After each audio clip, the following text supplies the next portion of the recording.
नमस्कार दोस्तों, मैं यशदीप चतुर्वेदी, साइबर सिक्योरिटी एवं साइबर लॉ एक्सपर्ट। हमेशा की तरह आज हम फिर साइबर सुरक्षा को लेकर एक नए विषय पर चर्चा करेंगे। आज का विषय महत्वपूर्ण है और उन लोगों के लिए खुशखबरी है जिनका बैंक अकाउंट किसी साइबर अपराध में फ्रीज हो गया हो और उनका उस अपराध में कोई रोल नहीं है, कोई भूमिका नहीं है। जी हाँ, ऐसे कई मामले मेरे पास आए जिसमें ये देखा गया है कि जो कुछ लोगों का बैंक अकाउंट फ्रीज हो जाता है, पुलिस के द्वारा फ्रीज किया जाता है, अदर स्टेट की पुलिस के द्वारा फ्रीज किया जाता है और उन्हें ये पता ही नहीं होता कि ये फ्रीज क्यों हुआ है। और ऐसे मामलों की संख्या लगातार बढ़ती जा रही है और ये उन लोगों के लिए मुसीबत है जो बिजनेसमैन हैं या जो मर्चेंट्स हैं, जो व्यवसाय करते हैं और यूपीआई के थ्रू पेमेंट एक्सेप्ट करते हैं। उनकी कोई गलती नहीं होती है, वो सामान्य रूप से अपना जो वर्क है उसको करते हैं, लेकिन इसके बावजूद भी कई बार उनको ऐसी मुसीबतों का सामना करना पड़ता है। जैसा कि हम हमेशा कहते हैं कि साइबर क्राइम में सबसे ज़्यादा ज़रूरी है जागरूक होना, क्योंकि कई बार ऐसा होता है कि हम कोई गलती नहीं करते, उसके बावजूद भी हम साइबर क्राइम में कहीं ना कहीं परेशान हो जाते हैं। ऐसे ही मामले लगातार बढ़ते जा रहे हैं। एक केस मेरे पास आया था जिसमें कि एक व्यक्ति क्रिप्टो करेंसी में डील करते थे, भोपाल के ही थे। और आपको क्रिप्टो करेंसी के लिए बाइनेंस एक्सचेंज के वॉलेट का सामान्य रूप से लोग उपयोग करते हैं। तो जो क्रिप्टो करेंसी, बिटकॉइंस वगैरह की जो एक्सचेंज होते हैं, सेल परचेस होती है, ट्रेडिंग होती है, वो एक वॉलेट होती है। जबकि यदि बात करते हैं पेमेंट और लेन देन की, तो account to account, bank account से बैंक अकाउंट ट्रांसफर होता है। तो उस केस में भी एक व्यक्ति के द्वारा अपनी क्रिप्टो करेंसी होती है 10,000 रुपीज़ की किसी को सेल की गई और जब उसने सेल की तो उसके बदले में उस व्यक्ति ने उसके खाते में 10,000 रुपये ट्रांसफ़र किए। वो 10,000 रुपये उसने ले लिए, क्रिप्टो करेंसी सेल कर दी, लेकिन कुछ समय के बाद उसको मालूम चलता है उसका बैंक अकाउंट फ्रीज हो गया है। अब वो क्या करे? पुलिस के द्वारा उसको पुलिस में संपर्क किया गया, अकाउंट फ्रीज नहीं हुआ। अच्छा, यहाँ पे एक नई स्थिति आती है कि इतना दूर से पुलिस फ्रीज करती है। जैसे उस केस में वारंगल पुलिस ने खाता फ्रीज किया था, मतलब कि साउथ में। तो यहाँ से आने जाने में एक्सपेंस बहुत ज़्यादा हो जाते हैं। अब उस व्यक्ति के खाते में ऑलरेडी उसका खुद का अमाउंट भी था लगभग 2 लाख रुपए। तो 10,000 रुपए की राशि के चक्कर में पूरा का पूरा 2 लाख रुपए उसमें फ्रीज कर दिया गया पुलिस के द्वारा। बैंक अकाउंट ही डेबिट फ्रीज कर दिया गया। डेबिट फ्रीज का मतलब उसमें अब कोई भी वो अमाउंट विड्रॉ नहीं कर सकता था। इसी प्रकार का एक और अन्य मामला भोपाल का ही आया मेरे पास में, जिसमें एक ऑनलाइन रिचार्ज कंपनी है और वो ऑनलाइन रिचार्ज की सर्विस देती थी। तो उनका भी बैंक अकाउंट फ्रीज कर दिया गया। अब पता नहीं, पुलिस का ये कहना है कि आपके अकाउंट में एक राशि आई है जो चोरी की थी। तो अभी जो मैं आपको क्रिप्टो करेंसी वाला मामला बता रहा था, इसमें भी जिस व्यक्ति को उसने 10,000 रुपये की क्रिप्टो करेंसी बेची, उसने जो 10,000 रुपये ट्रांसफर किए उसके खाते में ऑनलाइन, वो उस व्यक्ति के खाते में चोरी की राशि थी। मतलब कि एक व्यक्ति जो फ्रॉडस्टर है वो एक्स अकाउंट, किसी एक्स पर्सन के अकाउंट से अमाउंट विड्रॉ करता है अपने अकाउंट में, तो फ्रॉड की राशि अपने अकाउंट में लेता है और उस फ्रॉड की राशि को किसी दूसरे व्यक्ति से कुछ परचेस कर लेता है और वो जो दूसरा व्यक्ति है वो भी किसी अन्य व्यक्ति को आगे उसको फॉरवर्ड कर देता है। तो ऐसी स्थिति में पुलिस विक्टिम के अकाउंट से जिस जिस अकाउंट तक वो राशि जाती है, जिस जिस पोर्शन में जाती है, उन अकाउंट्स को डेबिट फ्रीज करती चली जाती है। लेकिन यहाँ मुसीबत तब बन जाती है जब वो किसी बिजनेसमैन या मर्चेंट का होता है। तो अब उसको चूंकि बिजनेस करना है तो अकाउंट उपयोग करना है, लेकिन अकाउंट फ्रीज हो गया है, अब उसमें कोई लेन देन नहीं हो रहा है।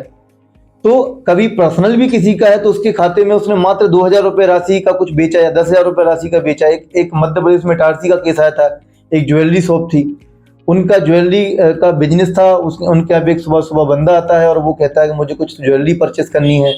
वो ज्वेलरी परचेस करता है, अमाउंट नेट बैंकिंग से ट्रांसफर करता है, बिल भी वो जनरेट करते, बाकायदा वैधानिक जो प्रक्रिया रहती है एक शॉपकीपर की सामान बेचने के लिए, उन्होंने पूरी अपनाई, कोई गलत काम नहीं किया। उन्हें पता भी नहीं कि जो राशि प्राप्त कर रहे हैं वो चोरी की है या नहीं है। ऐसे मामलों में जब आप ऑनलाइन कोई चीज़ बेचते हो और आप अमाउंट प्राप्त करते हो तो आपको नहीं पता होता कि अमाउंट सामने वाला जो ट्रांसफ़र कर रहा है वो चोरी का है या वैलिड है। तो उस ज्वेलरी शॉप का भी अकाउंट डेबिट फ्रीज हो गया, वो बहुत परेशान हुए। अब यहाँ एक क्वेश्चन आता है कि पुलिस ऐसे कैसे फ्रीज कर सकती है? तो पुलिस को राइट है, पुलिस को पावर ऑफ इन्वेस्टिगेशन है, अंडर IT एक्ट भी है, CRPC भी है। लेकिन क्वेश्चन ये आता है कि क्या उस व्यक्ति का रोल है और क्या ये उल्लंघन है?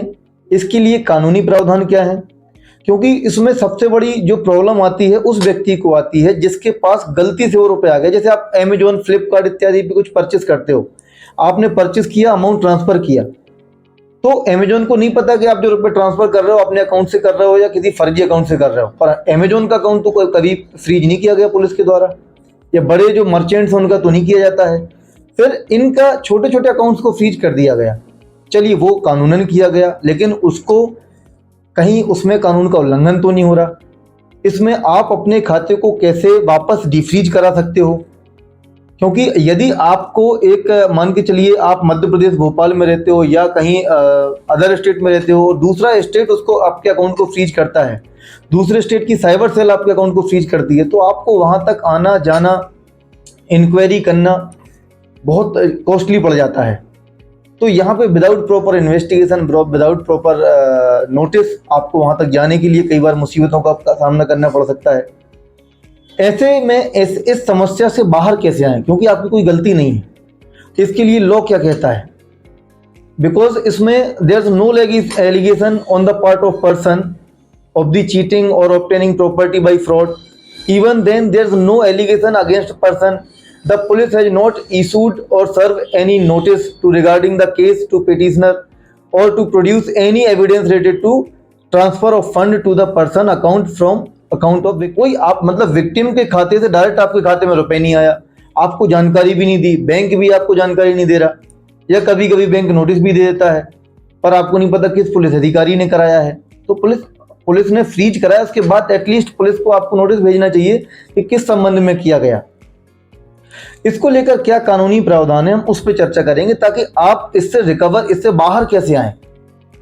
तो इसको लेकर सबसे पहले, चूंकि जैसे मैंने आपको बताया कि क्रिप्टो करेंसी को लेकर कुछ नए नियम आए थे, तो इसमें एक आपको याद होगा कि आरबीआई के द्वारा एक सर्कुलर जारी किया गया था जिसमें क्रिप्टो करेंसी के ऊपर पाबंदी लगाई गई थी।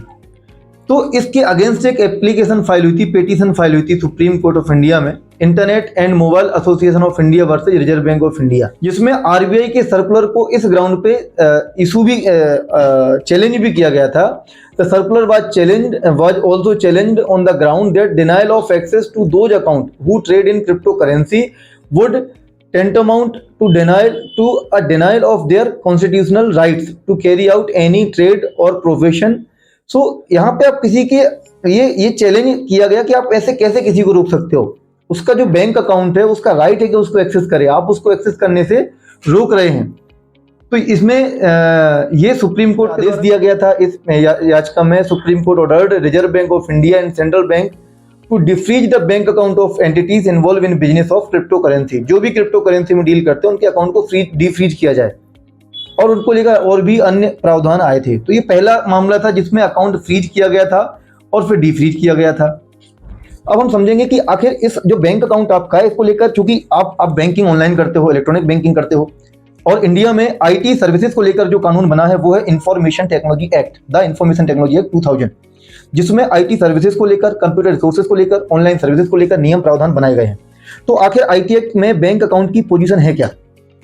So the bank account and amount in the account is maintained and stored on the computer network of the bank and stored and processed in the database of bank in the form of electronic record as data as computer resources।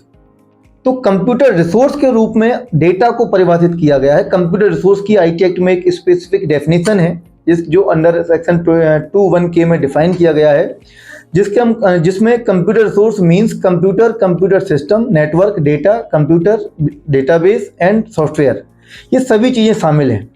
तो computer resource में आपका जो account है वो bank के server पे, मतलब bank के कंप्यूटर रिसोर्स पे डेटा के रूप में बैंक के डेटाबेस में स्टोर्ड है। मतलब वो एक कंप्यूटर रिसोर्स है जिसको आप एक्सेस करते हो। आपको उस बैंक के सर्वर पे पर्टिकुलर पोर्शन को एक्सेस करने के लिए ऑथराइज किया गया है, जिसको आप एक्सेस करने के लिए अधिकृत उपयोग करता हो। तो उसको यदि कोई बिना आपकी अनुमति के, बिना किसी रीजन के, बिना किसी लीगल रीजन के ब्लॉक कर देता है तो वो कहीं ना कहीं उल्लंघन होता है। और ये उल्लंघन क्यों होता है, कैसे होता है, तो इसको भी आईटी एक्ट में परिभाषित किया गया है। आईटी एक्ट के सेक्शन 43, जो सेक्शन 43 है, सेक्शन 43 के सेक्शन एफ में, सब सेक्शन एफ में इसको परिभाषित किया गया है कि कोई भी व्यक्ति किसी अधिकृत उपयोगकर्ता को उसके कंप्यूटर रिसोर्स सिस्टम को एक्सेस करने से नहीं रोक सकता है। अब आप कहेंगे कंप्यूटर सिस्टम की बात की गई है, यहाँ पे बैंक अकाउंट है मेरा, तो मैंने आपको पहले ही क्लियर कर दिया कि बैंक अकाउंट आपका ऑनलाइन कंप्यूटर रिसोर्स के रूप में बैंक के सर्वर पर सेव है, तो वो भी एक कंप्यूटर रिसोर्स हुआ, तो उसको एक्सेस करने से भी आपको रोका नहीं जा सकता, ये आपका राइट है। यदि इसको कोई जानबूझ के रोकता है तो ये अपराध होगा, उस व्यक्ति के खिलाफ आप एफआईआर भी करा सकते हो, भले ही वो पुलिस क्यों ना हो या कोई बैंक अधिकारी क्यों ना हो। पर यदि वो लीगल प्रोविजन में किया गया है तो उसको लेकर भी अभी नए जजमेंट्स आए हैं, नए रूल्स आए हैं, तो वो क्या कहते हैं उस पर भी हम चर्चा करेंगे।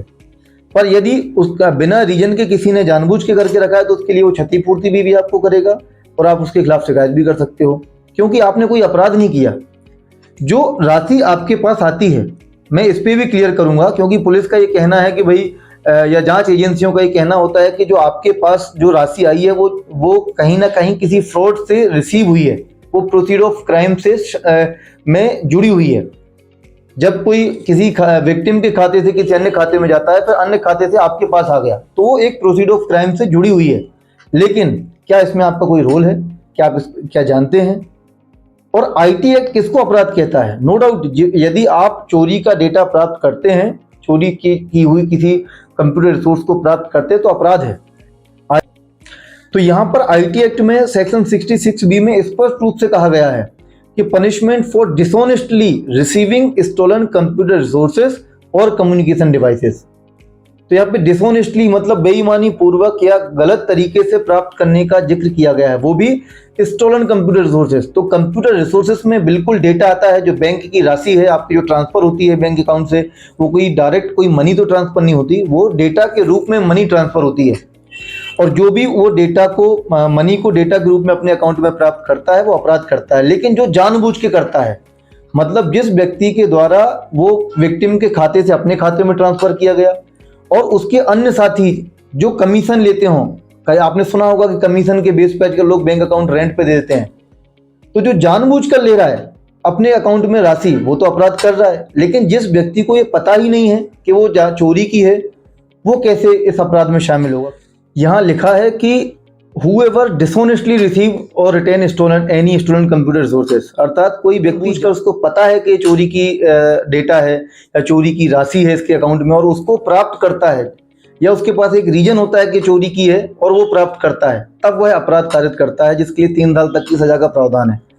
तो यदि अनजाने में आपके अकाउंट में वो राशि आ गई तो आपने कोई अपराध ही नहीं किया। लेकिन इसमें लॉ एनफोर्समेंट एजेंसीज भी सही है कि भाई आपके पास चोरी की राशि तो आई है पर वो अनजाने में आई है, तो ऐसी स्थिति में क्या होना चाहिए और पुलिस आपको कैसे इसमें आरोपी बना लेता है? देखिए, अलग अलग स्थितियां बनती हैं, पर यहाँ आवश्यकता ये है कि जिस व्यक्ति के साथ ये हुआ वो इस समस्या से बाहर कैसे आए, क्योंकि बहुत सारे मामले ऐसे देखे गए हैं जिसमें किसी का 40,000 रुपये फ्रीज कर दिया है, किसी के अकाउंट में 40,000 रुपये ही थे, 30,000 रुपये ही थे, पर वो जिस थाने ने फ्रीज किया वो इतना दूरी पर है कि वहां तक आने जाने या इंक्वायरी के लिए जाने आने में ही उसका इससे ज़्यादा एक्सपेंस खर्चा हो जाता है। अब वो बाद में रिलीफ भी हो जाता है, उसका अकाउंट ओपन भी हो जाता है, तब भी उसका एक्सपेंस तो हो गया, जबकि उस व्यक्ति की कोई गलती नहीं है। तो ऐसी स्थिति के लिए 2 प्रावधान है। सबसे पहला तो जो पुलिस को, लॉ इन्फोर्समेंट एजेंसीज को फुल अकाउंट ब्लॉक नहीं करना चाहिए। जो राशि आपको लगती है कि ये सस्पेक्टेड अकाउंट में आई है, मान लीजिए कि भले ही किसी व्यक्ति के अकाउंट से 1 लाख रुपए निकले हों विक्टिम के, पर जिसका आप अकाउंट फ्रीज कर रहे हो उसके खाते में केवल 5,000 रुपए ही आए, तो आप उसके अकाउंट में 5,000 रुपए को सेट होल्ड कर सकते हो, लीन कर सकते हो, ताकि वो राशि ना उपयोग कर सके, लेकिन बाकी जो अकाउंट उसका है वो ऑपरेशनल रहे। इससे आपके लिए वो राशि सुरक्षित रहेगी। कभी भी अगर उस केस में जो भी निर्णय होगा कोर्ट का बाद में, तो आप उस राशि को वापस जो भी कोर्ट का आदेश होगा यूज कर सकते हैं, लॉ इन्फोर्समेंट एजेंसी। लेकिन तब तक वो व्यक्ति अपना खाता उपयोग करेगा, तो ये डिनाइल ऑफ सर्विसेज के अंतर्गत आईटी एक्ट का उल्लंघन नहीं होगा। ऐसा नहीं है कि लॉ इन्फोर्समेंट एजेंसी द्वारा उल्लंघन नहीं हो सकता है। यदि आप किसी व्यक्ति की अपराध में कोई रोल नहीं है, उस व्यक्ति की आपने इंक्वायरी भी कर ली है, फिर भी आप उसका खाता जानबूझकर बंद किया गया है, आप उसका अकाउंट वो एक्सेस ही नहीं कर पा रहा है, तो ये बिल्कुल आईटी एक्ट का उल्लंघन होगा, चाहे वो बैंक करे, चाहे वो कोई लॉ इन्फोर्समेंट एजेंसी करे। तो ऐसी स्थिति में आप सिर्फ उसका अकाउंट को वो अमाउंट डेबिट फ्रीज कर सकते हैं जितना उस फ्रॉड में उसके अकाउंट में रिसीव हुआ है। बाकी आप उसके अकाउंट को परमानेंटली ब्लॉक या परमानेंटली डेबिट फ्रीज करते हैं तो वो आईटी एक्ट के सेक्शन 43 सबसेक्शन एफ का उल्लंघन होता है और कहीं ना कहीं सेक्शन 66 के अंतर्गत अपराध भी हो सकता है।